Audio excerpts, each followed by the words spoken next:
नमस्कार। हमारे इस खास बुलेटिन में आपका स्वागत है। मैं हूं चंद्रशेखर जोशी और मेरे साथ हैं मेरी सहयोगी बीना। तो आइए शुरुआत करते हैं और सबसे पहले आपको दिखाते हैं इस वक्त की हेडलाइंस।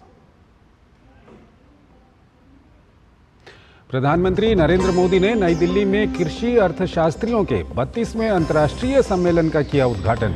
कहा, हमारी कृषि विविधता दुनिया में खाद्य सुरक्षा के लिए है आशा का केंद्र। आज वैश्विक खाद्य और पोषण समस्याओं का समाधान कर रहा है भारत।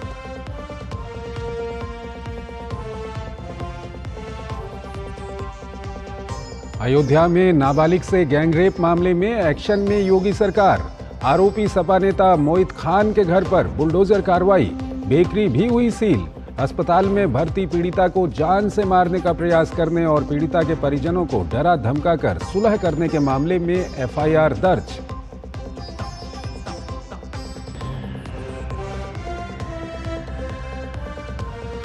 उत्तर प्रदेश सरकार में कैबिनेट मंत्री संजय निषाद अयोध्या गैंगरेप पीड़िता से मुलाकात के बाद हुए भावुक। अखिलेश यादव के पीडीए को बताया झूठा। कहा, आरोपी को फांसी दिलाने तक लड़ाई रहेगी जारी। समाजवादी पार्टी के कार्यालय के बाहर करेंगे धरना प्रदर्शन।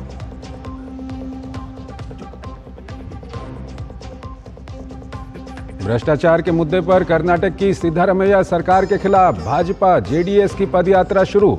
राज्य में मुडा और वाल्मीकि कॉरपोरेशन घोटाले समेत भ्रष्टाचार के मुद्दे पर राज्य की कांग्रेस सरकार पर होगा प्रहार।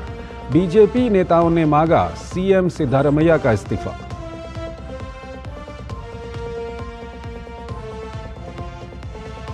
सुप्रीम कोर्ट की विशेष लोक अदालत में निपटाए गए 1000 से ज्यादा मामले। केंद्रीय कानून मंत्री ने विशेष लोक अदालत सप्ताह के समापन पर कहा, हमारी संस्कृति में ही मध्यस्थता से समाधान की भावना। प्रधान न्यायाधीश डीवाई चंद्रचूड़ ने कहा, सभी के प्रयासों से संभव हो पाई ये लोक अदालत।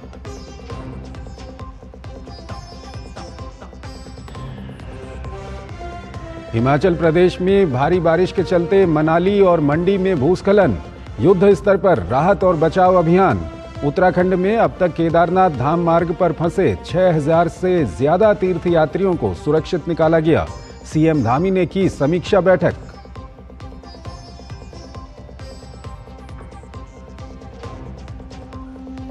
केरल के भूस्खलन प्रभावित वायनाड में राहत एवं बचाव अभियान युद्ध स्तर पर जारी। राहत और बचाव काम में जुटी भारतीय नौसेना। 91 राहत शिविरों में करीब 10,000 लोगों ने ले रखी है शरण।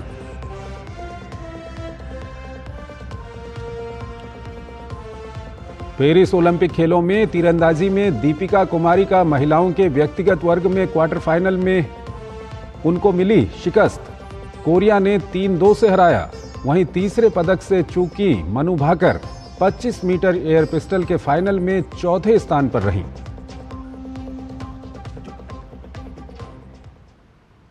और आइए अब खबरों को विस्तार से देखते हैं। प्रधानमंत्री नरेंद्र मोदी ने आज नई दिल्ली में कृषि अर्थशास्त्रियों के 32वें अंतर्राष्ट्रीय सम्मेलन का उद्घाटन किया। सम्मेलन का विषय टिकाऊ कृषि खाद्य प्रणालियों के लिए परिवर्तन है। इसमें 75 देशों के प्रतिनिधि हिस्सा ले रहे हैं। डिजिटल कृषि और टिकाऊ कृषि खाद्य प्रणालियों के प्रदर्शन के साथ साथ भारत की कृषि में हुई प्रगति को सम्मेलन में विशेष रूप से रेखांकित किया जा रहा है। अंतर्राष्ट्रीय कृषि अर्थशास्त्री संघ द्वारा आयोजित ये त्रिवार्षिक सम्मेलन 7 अगस्त तक चलेगा। भारत 6 दशक से भी अधिक के अंतराल के बाद इसकी मेजबानी कर रहा है। प्रधानमंत्री ने अपने संबोधन में कृषि क्षेत्र में भारत में हुई प्रगति का जिक्र किया। पीएम ने कहा कि भारत अपने इन अनुभवों को दुनिया के साथ साझा करने को उत्सुक है। आज भारत एक फूड सरप्लस देश है। आज भारत दूध, दाल और मसालों का सबसे बड़ा प्रोड्यूसर है। Bharat food grain, fruits, vegetable, cotton, sugar, T, framed fish, इनका दूसरा सबसे बड़ा प्रोड्यूसर है। एक वो समय था जब भारत की फूड सिक्योरिटी दुनिया की चिंता का विषय था। एक आज का समय है जब Bharat global food security, global nutrition security, इसके सॉल्यूशन देने में जुटा है।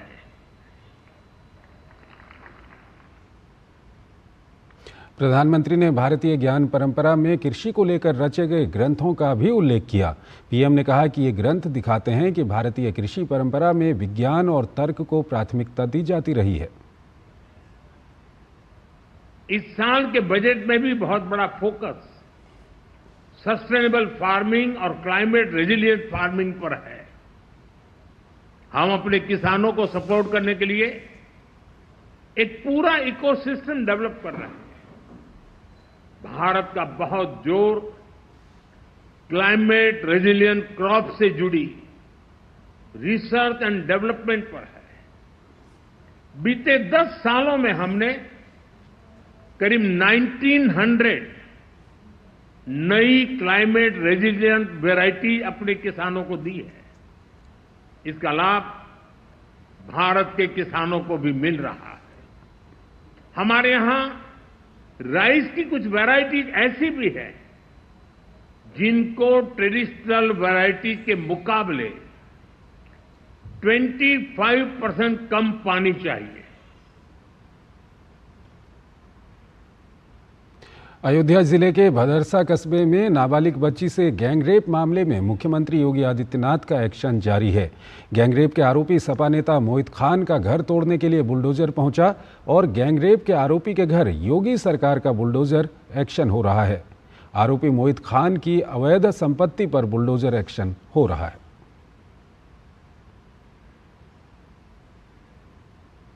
अयोध्या में नाबालिग से गैंगरेप के मुख्य आरोपी सपा नेता मोहित खान की बेकरी पर छापे की कार्रवाई पूरी हो गई है। इस बेकरी को सील कर दिया गया है। बेकरी में बन रहे सामानों का सैंपल भी लिया गया है। सहायक खाद्य आयुक्त मानिक चंद सिंह की अगुवाई में ये कार्रवाई की गई है। मोहित खान की बेकरी का लाइसेंस रद्द होगा।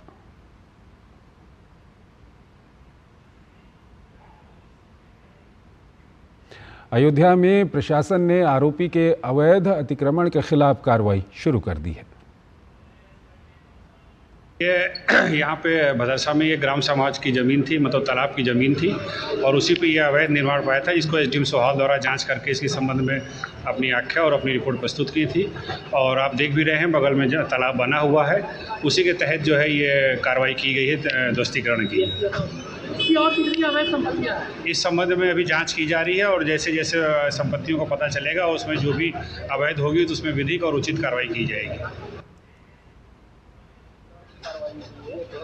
ये जो आरोपी व्यक्ति हैं उनके द्वारा सार्वजनिक तालाब और सार्वजनिक रास्ते को अतिक्रमित करके एक बेकरी बनाई गई है। तालाब की ज़मीन पर आने जाने का रास्ता बनाया गया है और रोड पर आप देख रहे होंगे एक मल्टी कॉम्प्लेक्स बनाया गया है। हमारे राजस्व की टीम ने इसका चिन्हांकन किया था। प्राधिकरण और नगर पंचायत के द्वारा विधिक कार्रवाई के उपरांत जो भी अवैध अतिक्रमण करके ये बेकरी बनाई गई थी उसको आज डिमोलिश किया जा रहा है। जो रोड पर बिल्डिंग है वो भी सार्वजनिक रास्ते को अतिक्रमित करके बनाई गई है। उसको भी, चूँकि वहाँ पर अभी बैंक चल रहा है, पंजाब नेशनल बैंक, जैसे ही बैंक के द्वारा परिसर खाली किया जाएगा हम कानूनी प्रक्रिया के उपरांत उस परिसर को भी खाली कराएंगे। उत्तर प्रदेश के अयोध्या में 12 साल की बच्ची के साथ बलात्कार मामले में भाजपा के राज्यसभा सांसद बाबूराम निषाद ने दुख जताया है। उन्होंने समाजवादी पार्टी के प्रमुख अखिलेश यादव पर सवाल खड़े करते हुए उन पर तुष्टीकरण की राजनीति करने का आरोप लगाया। उन्होंने बताया कि रविवार को 2 सदस्यीय दल अयोध्या जाकर रिपोर्ट तैयार करेगा और आलाकमान को सौंपेगा। इस पूरे मामले पर भाजपा सांसद बाबूराम निषाद से बात की डीडी न्यूज संवाददाता रजनीश त्रिपाठी ने। अयोध्या में हुई नाबालिग बच्ची के साथ घटना पे हमारे साथ हैं भारतीय जनता पार्टी के नेता बाबूराम निषाद। उनसे बात करते हैं। निषाद जी, जो अयोध्या में घटना हुई उस पर क्या कहना चाहेंगे? मैं बहुत दुखी हूँ कि समाजवादी पार्टी के नेता के द्वारा उस मत्स्य कन्या का शीलहरण हुआ है और लगातार बाहुबल और छलबल के आधार पर। अखिलेश यादव जी मैं पूछना चाहता हूं कि अखिलेश जी वो समाजवादी पार्टी का नगर अध्यक्ष है और कई महीने तक लड़की को घर में वीडियो बनाकर आपका उसका नौकर और वो स्वयं उसके साथ अत्याचार करता रहा। तमाम तरीके के साक्ष्य आ चुके हैं, उसकी गिरफ्तारी भी हो चुकी है और ज़्यादातर पूरा समाज कह रहा है कि गलत हुआ है, लेकिन फिर भी आप कह रहे हैं कि डीएनए जांच होनी चाहिए। शर्म करनी चाहिए। अखिलेश यादव तुष्टीकरण की राजनीति करते हैं, इनका आधार ही है तुष्टीकरण, और ये पिछड़ों की और दलितों की बात करते हैं, पिछड़ों की और दलितों की बात करते हैं, लेकिन इनको ये कुचलते हैं, इनके हक और अधिकार लूटते हैं। मेरे साथ में नरेंद्र कश्यप, उत्तर प्रदेश सरकार के राज्य मंत्री स्वतंत्र प्रभार, हम कल जा रहे हैं, पूरी रिपोर्ट वहाँ लेकर आएंगे और आवश्यकता होगी तो मैं इसको राज्यसभा में भी बहस के लिए लाऊंगा। कैमरामैन शिव सुमन के साथ रजनीश त्रिपाठी, डीडी न्यूज़, दिल्ली। उत्तर प्रदेश में जनपद मुरादाबाद के कुंदरकी थाना क्षेत्र में एक चौंकाने वाला मामला सामने आया है। यहाँ मस्जिद के इमाम ने एक मुस्लिम किसान की मौत पर उसको भाजपा समर्थक बताकर जनाजे की नमाज पढ़ने से इनकार कर दिया। मृतक की 23 जुलाई को हार्ट अटैक से मौत हो गई थी। पूरे मामले पर मृतक के बेटे दिल नवाज खान ने बताया कि हार्ट अटैक से उसके पिता की मौत हो जाने के बाद इमाम साहब ने जनाजे की नमाज पढ़ने से मना कर दिया। दिल नवाज खान ने बताया कि ऐसा इसलिए किया गया क्योंकि हम लोग बीजेपी की तारीफ करते हैं। उन्होंने बताया बाद में किसी रिश्तेदार से नमाज अता करवाई गई। मेरे पापा का अटैक आने से मौत हो गई। जनाजे की नमाज लेके गए इमाम साहब ने और इन 4 लोगों ने मना कर दिया। बोले आप ये तो पापा तो बीजेपी को वोट दे हमेशा, तो मैं तरह हिंदू मान के चलो, तो इनकी नमाज कैसे हो जाएगी? इन्होंने नमाज नहीं पढ़ी और कल 10वीं तक की नमाज नहीं होती इन्होंने। पूर्व चेयरमैन असलम खां, शराफत खां और शमीम खां और मतीन खां और इमाम साहब, यही लोग हैं। सारे इमामों से मना कर रहे हैं, बोले इसकी फाता ही कोई मत देना।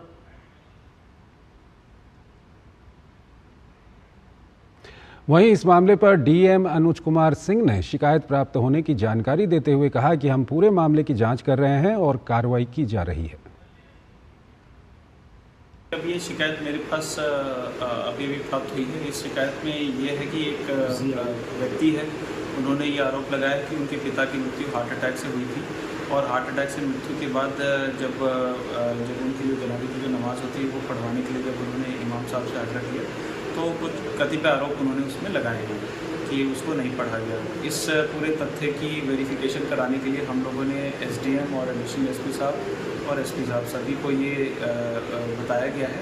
इसको हम लोग तत्काल ही वेरीफाई करा रहे हैं और अगर जिस प्रकार से भी ये सत्यता अगर इसकी पाई जाएगी तो संबंधित हम लोग कार्रवाई इसमें करेंगे। उधर एसपी देहात संदीप कुमार का कहना है कि पूरे प्रकरण में इमाम सहित 5 पर मुकदमा दर्ज कर कार्रवाई की जा रही है। कुंदरकी थाने में एक प्रार्थना पत्र प्राप्त हुआ। प्रार्थी थे दिल नवाज खान पुत्र अलीदाद खान। इनका ये कहना था कि उनकी पिता की मृत्यु हो गई थी तो वह अपने पिता के जनाजे की नमाज़ पढ़ाने के लिए मौलवी साहब के पास गए, तो मौलवी साहब ने नमाज़ पढ़ाने के लिए मना कर दिया और उनकी कमेटी के कुछ 2-3 लोग थे, उन्होंने उनको जान से मारने की धमकी दी। प्रार्थना पत्र प्राप्त होने पर मुकदमा पंजीकृत कर लिया गया है। मृतक के बेटे दिलनवाज खान के आरोपों पर आरोपी इमाम का कहना है कि ये उन्हें फंसाने की साजिश है। इमाम ने कहा कि मृतक हमारे पैगंबर रसूल को बुरा कहा करते थे, इसलिए हम उनके जनाजे में शामिल नहीं हुए थे। ये थी कि जनाजे की नमाज उसी मस्जिद में हुई जहां मैं नमाज पढ़ाता हूँ। उसके जो कैमरे हैं उसमें सब रिकॉर्ड भी है उन कैमरों में, और करीबी कब्रिस्तान में दफन भी हुए। अब उन्हीं के घर के व्यक्ति ने नमाज भी पढ़ाई जनाजे की, तो ये तो बेवजह एक जो है किसी पर उसे नीचा दिखाने या उसे फंसाने के लिए ये आरोप लगाने, ये सियासी मामला नहीं है बल्कि धार्मिक मामला है। एक छोटा सा ब्रेक लेते हैं यहाँ पर। स्वागत है आपका ब्रेक के बाद। उत्तराखंड में केदारनाथ धाम और यात्रा मार्ग पर फंसे तीर्थयात्रियों को निकालने के लिए राहत और बचाव कार्य तेजी से जारी है। अब तक 6000 से ज़्यादा श्रद्धालुओं को सुरक्षित निकाला जा चुका है। मुनकटिया से सोनप्रयाग के बीच पहाड़ी मार्ग से आज एसडीआरएफ टीम द्वारा 300 लोगों को रास्ता पार कराया जा चुका है। केदारनाथ धाम में फंसे श्रद्धालुओं को रेस्क्यू करने के लिए भारतीय सेना के चिनूक और MI-17 हेलीकॉप्टर की मदद ली गई है। एनडीआरएफ, एसडीआरएफ और पुलिस की मदद से पैदल रेस्क्यू अभियान लगातार जारी है। अभी भी करीब 500 से ज़्यादा श्रद्धालुओं के फंसे होने की सूचना है और सभी लोग सुरक्षित बताए जा रहे हैं। कल चलाए गए बचाव अभियान में 1500 लोगों को पैदल मार्गों से सुरक्षित स्थान पर पहुंचाया गया और 4 हेलीकॉप्टर के जरिए करीब 630 यात्रियों को यात्रा मार्ग से सुरक्षित रेस्क्यू किया गया।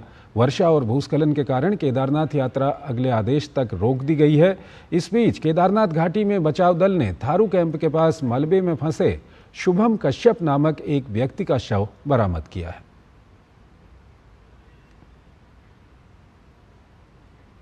वहीं मुख्यमंत्री पुष्कर सिंह धामी ने वर्चुअली जिलाधिकारी रुद्रप्रयाग और वरिष्ठ पुलिस अधीक्षक रुद्रप्रयाग से बात कर आपदा संबंधित राहत एवं बचाव कार्यों की समीक्षा बैठक ली और आवश्यक दिशा निर्देश जारी किए। वायनाड में आई प्राकृतिक आपदा में राहत और बचाव काम में भारतीय नौसेना भी जुटी हुई है। भारतीय नौसेना खराब मौसम और दुर्गम इलाके के बीच वायनाड जिले के भूस्खलन प्रभावित क्षेत्रों में बचाव और राहत अभियान में अपना योगदान दे रही है। आपदा से प्रभावित स्थानीय समुदाय को सहायता प्रदान करने और राहत प्रयासों को बढ़ाने के लिए INS ज़ैमोरिन और एझीमाला से अतिरिक्त आवश्यक आपूर्ति जुटाई गई है।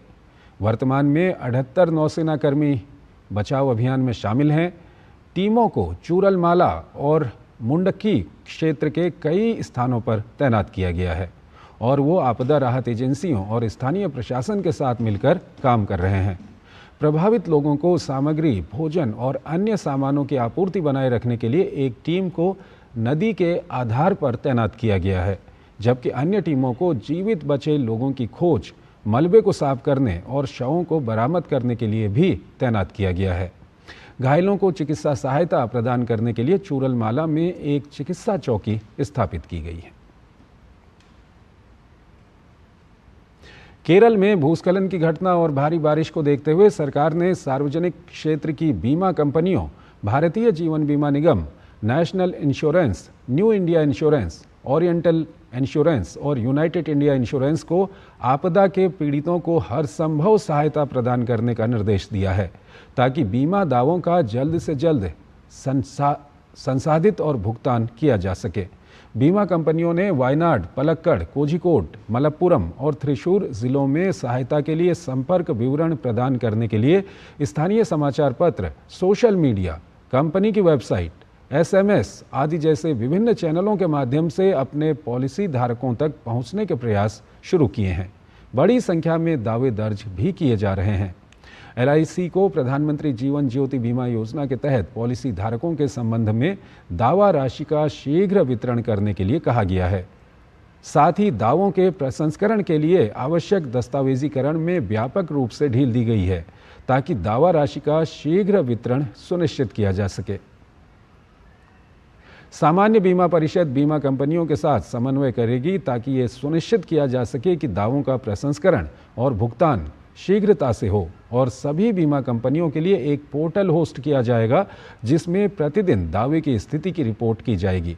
वित्त मंत्रालय की ओर से कहा गया है कि केंद्र सरकार और वित्त मंत्रालय आपदा के पीड़ितों की सहायता करने और ये सुनिश्चित करने के लिए प्रतिबद्ध है कि उन्हें बिना किसी देरी और परेशानी के आवश्यक सहायता मिले।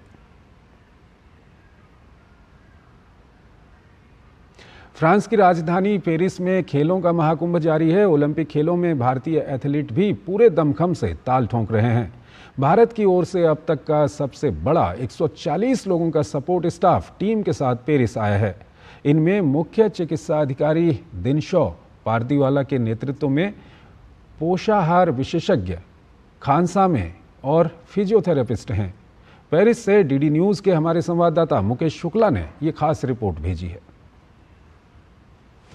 भारत सरकार ने इस बार एक बड़ा कदम उठाया और पेरिस ओलंपिक में अपने एथलीटों के लिए सहायक स्टाफ भेजा। 140 सहायक दल को पेरिस में एथलीट्स की हर संभव मदद के लिए भेजा गया है, जो मैदान पर 24 घंटे खिलाड़ियों को सहायता प्रदान कर रहे हैं। ये निर्णय एथलीटों की जरूरतों और उनकी सिफारिशों को ध्यान में रखकर लिया गया है। इस दल में मुख्य चिकित्सा अधिकारी दिनशा पारदीवाला के नेतृत्व में पोषाहार विशेषज्ञ और फिजियोथेरेपिस्ट हैं। I think this is amazing. This is the first time in Olympics. There is, I think, players and support staff, coaches ratio is almost the same. So I think I am really grateful to the government. They have allowed so many support staff, personal coaches. Though we are not people, some people are not staying in village, but still being with the player, being with your student is that feeling if you are giving to your students, okay, I am there with you in Paris. That is something really good from the government side. 140 सहायक staff में से 67 खेल गांव में तैनात हैं। इस समूह में मुख्य रूप से कोच, टीम डॉक्टर, रिकवरी विशेषज्ञ, खेल वैज्ञानिक और फिजियोथेरेपिस्ट शामिल हैं, जो तत्काल और आवश्यक सहायता प्रदान करते हैं। बाकी सहयोगी स्टाफ को खेल गांव के बाहर रखा गया है। इनमें अतिरिक्त कोच, स्ट्रेंथनिंग और कंडीशनिंग विशेषज्ञ, प्रशिक्षक, स्पेयरिंग पार्टनर और मानसिक कंडीशनिंग कोच शामिल हैं। The two primary roles of support staff is, support staff in strength and conditioning aspect is, one is to prevent injuries. So the player doesn't have any injuries, so we make them prescribe exercise to them so the injuries are not there. Second one, to enhance the performance. So the performance is based on sports to sports base, where in table tennis right now we focus more on the stability, agility, movement, endurance, strength and power. So that's the role. And the government has taken in a big support for the players as well, to get all the support staff here as well. Bharat सरकार ने खेल गांव के पास hotel के कमरे book किए हैं और अतिरिक्त सहायक स्टाफ को दैनिक पास दिए गए हैं, ताकि ये विशेषज्ञ एथलीटों को उनके बेहतरीन प्रदर्शन के लिए तैयार कर सकें, जिसके शुरुआती नतीजे देखने को मिल रहे हैं। पेरिस ओलंपिक में भारत ने अब तक के ओलंपिक इतिहास में सबसे बड़ा सपोर्टिंग स्टाफ का दल इन खेलों में भेजा, जो खिलाड़ियों से ज़्यादा है। यानी 140 सपोर्टिंग स्टाफ के सदस्य हर एरेना में भारतीय खिलाड़ियों के प्रदर्शन को बढ़ाने में अपना पूरा योगदान दे रहे हैं और इसके सफल परिणाम भी देखने को मिल रहे हैं। अगर भारत को खेलों की महाशक्ति बनना है तो खिलाड़ियों के साथ साथ उन्हें सपोर्टिंग स्टाफ को भी और ज़्यादा मजबूत करना होगा, जिससे कि भारत ज़्यादा से ज़्यादा पदक जीत सके। कैनन सैंथल के साथ में Mukesh Shukla, DD news, Paris. भारतीय निशानेबाज मनु भाकर पेरिस ओलंपिक में अपने तीसरे पदक से चूक गई हैं। 25 मीटर एयर पिस्टल के फाइनल में मनु को चौथा स्थान हासिल हुआ। मनु एक समय शीर्ष 3 निशानेबाजों में बनी हुई थीं। तीसरे स्थान के लिए हुए शूट ऑफ में मनु को हंगरी की निशानेबाज से शिकस्त मिली और उन्हें चौथे स्थान से संतोष करना पड़ा। इसी के साथ पेरिस ओलंपिक में मनु का ऐतिहासिक सफर 2 कांस्य पदक के साथ समाप्त हुआ। मनु ने 10 मीटर एयर पिस्टल के व्यक्तिगत और मिश्रित वर्ग में कांस्य पदक जीतकर इतिहास रचा था। गोल्डन गर्ल के नाम से विख्यात भारतीय तीरंदाज दीपिका कुमारी पेरिस ओलंपिक 2024 की महिला व्यक्तिगत आर्चरी स्पर्धा के क्वार्टर फाइनल में हार गई। दीपिका को दक्षिण कोरिया की सू यो नेम ने 6-2 के अंतर से हराया। दीपिका ने अपने चौथे ओलंपिक में अपने खेल से सबको प्रभावित किया। क्वार्टर फाइनल में शुरू के 4 राउंड में स्कोर 4-4 की बराबरी पर था, लेकिन अंतिम सेट को दक्षिण कोरिया की खिलाड़ी ने जीत लिया। आज 14वां भारतीय अंगदान दिवस है। राष्ट्रीय अंग एवं ऊतक प्रत्यारोपण संगठन ने दिल्ली में अंगदान जन जागरूकता अभियान के तहत कार्यक्रम का आयोजन किया। इसमें स्वास्थ्य एवं परिवार कल्याण राज्य मंत्री अनुप्रिया पटेल, स्वास्थ्य मंत्रालय के सचिव अपूर्व चंद्रा, नीति आयोग के सदस्य डॉक्टर वी.के. पॉल सहित तमाम डॉक्टर, सेना के अधिकारियों और अंगदान जागरूकता अभियान पर जुटे तमाम विशेषज्ञों ने हिस्सा लिया। 14वां भारतीय अंगदान दिवस यानी अंगदान के प्रति जनजागरण का दिन, अंगदान के महत्व को समझाने का दिन। राष्ट्रीय अंग एवं ऊतक प्रत्यारोपण संगठन ने इस अवसर पर नई दिल्ली के डॉक्टर अंबेडकर इंटरनेशनल सेंटर में कार्यक्रम का आयोजन किया। इस मौके पर स्वास्थ्य एवं परिवार कल्याण राज्य मंत्री अनुप्रिया पटेल ने नोटो के क्षेत्रीय इकाइयों, अस्पतालों और आर्म फोर्स को अंगदान और ट्रांसप्लांट करने में महत्वपूर्ण भूमिका निभाने के लिए सम्मानित किया। नोटो की ई-समाचार पत्रिका, वार्षिक रिपोर्ट और अंग परिवहन मानकों का अनावरण किया। इस मौके पर उन्होंने कहा कि अंगदान करने वाले सभी लोग समाज के लिए प्रेरणा हैं। अंगदान दिवस पर देश के समस्त नागरिकों से मेरा यही आग्रह है कि अंगदान महादान इस भावना के साथ आगे बढ़ते हुए हम देश के अंदर ज़्यादा से ज़्यादा डिजीज़ डोनर्स यानी मरणोपरांत जो हम ऑर्गन का डोनेशन कराते हैं उसको बढ़ावा दें ताकि बहुत सारे लोगों का जीवन हम बचा सकें। देश में अभी भी अंगदान को लेकर जागरूकता की कमी है। इसके लिए 1 महीने का अंगदान जागरूकता अभियान भी चलाया गया था। अमेरिका और चीन के बाद भारत ऑर्गन ट्रांसप्लांट के मामले में तीसरे स्थान पर है। देश में अंगदान की कमी है। अंगदान करके घायलों और बीमारों की जान बचाई जा सकती है। Heart about 5,000 and we are able to do about 10 to 15 to 20 in that range. Cornea 25,000 we are able to provide transplants. The need annually is 1 lakh. So there is a huge chasm, huge gap. It has to be addressed. It's about lives. It's about a nation which has the technologies, which has the human resources and the skills, and we have to make a difference. इस मौके पर स्वास्थ्य एवं परिवार कल्याण राज्य मंत्री अनुप्रिया पटेल ने अंगदान करने वाले परिवारों को सराहा। हमारा बच्चा तो जा ही रहा है और लोगों को भी जिंदगी मिले, हमारा बच्चा और किसी में जीवित रहे, इसलिए हमने ये कदम उठाया। 4 लोगों की जान बची है उस लड़के से, और दुनिया में तो वो तो रहा नहीं, उसमें मतलब जिन लोगों की जान बची है कम से कम उन्हीं में हम अपने बच्चे को पाएँ। अपनी बच्ची के अंगदान करे दें, तो मैं सभी को यही संबोधन करता हूँ कि ज़्यादा से ज़्यादा अंगदान में हिस्सा लें। कहते हैं कि एक दान किए गए अंग से 8 जिंदगियां बचाई जा सकती हैं। तो आप भी अंगदान की शपथ लें और दूसरों को जिंदगी का उपहार दें। यह महादान आप किसी भी उम्र में कर सकते हैं। Doctor Chandrashekhar, DD news. तो इस बुलेटिन में फिलहाल इतना ही। आप बने रहिए डीडी न्यूज़ के साथ। नमस्कार।